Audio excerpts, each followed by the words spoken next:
தினம் ஒரு கதை. வாங்க இன்னைக்கு ஒரு கதை நம்ம கேட்கலாமா? Hello BSc family. இன்னைக்கு நம்ம ஒரு ஆழமான வாழ்க்கை பாடத்தை பத்தி பேச போறோம். நம்ம எல்லாருமே ஏதோ ஒரு விஷயத்த ரொம்ப இறுக பிடிச்சிட்டு இருக்கோம்.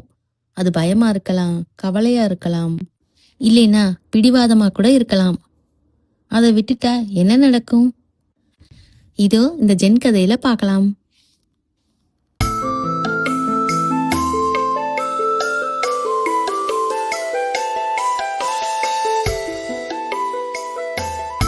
காரிருள் சூழ்ந்த ஒரு நள்ளிரவு நேரம். மலையேறதுல ரொம்ப வல்லவரான ஒரு பையனி ஒரு செங்குத்தான மலையில ஏறிக்கிட்டு இருந்தாரு. அன்னைக்கு ராத்திரி பனிமூட்டம் ரொம்ப அதிகம். எதிர்பாராத விதமா வீசின ஒரு பலத்த காற்றால நிலை தடுமாறி மலையிலேருந்து கீழே விழுந்துட்டாரு. ஆனா அதிர்ஷ்டவசமா அவர் கையிலே இருந்த பாதுகாப்பு கயிறு ஒரு பாறையில சிக்கிக்கிச்சு. பாதாளத்துக்கும் மலை உச்சிக்கும் இடையில அந்த இருட்டுல அவர் தொங்கிக்கிட்டு இருந்தாரு. கீழே பார்த்தா பயங்கரமான இருட்டு, மேலே பார்த்தா பனிமூட்டம். எதையுமே பார்க்க முடியல. குளிர் உடலை வாட்டுது, கைகள் நடுங்குது. யாராவது என்னை காப்பாத்துங்க, கடவுளே எனக்கு உதவி செய் அப்படின்னு கத்தறாரு. அப்போ அந்த இருட்டுல ஒரு குரல் கேக்குது. மகனே, என்னை நம்புறாயா? அவர் பதற்றத்தோட சொல்றாரு, ஆமா கடவுளே, உங்களை முழுமையா நம்புறேன், எப்படியாவது என்னை காப்பாத்துங்க.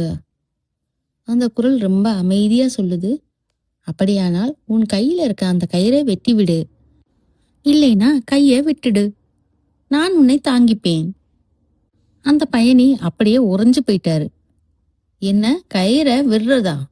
இதுதான் என் உயிரை பிடிச்சுக்கிட்டு இருக்கு, இதை நான் விட்டா என்ன பண்றது அப்படின்னு நினைச்சு இன்னும் பலமா அந்த கயிறை இறுக பிடிச்சுக்கிட்டாரு. மீண்டும் அந்த குரல் சொல்லுது, என்ன நம்பு, கயிற்றை விட்டு விடு. ஆனா அந்த மரண பயம் அவரை ஆட்கொண்டது. விடிய விடிய அந்த கயிற்றை இறுக பிடிச்சுக்கிட்டு நடுங்கிக்கிட்டே இருந்தாரு.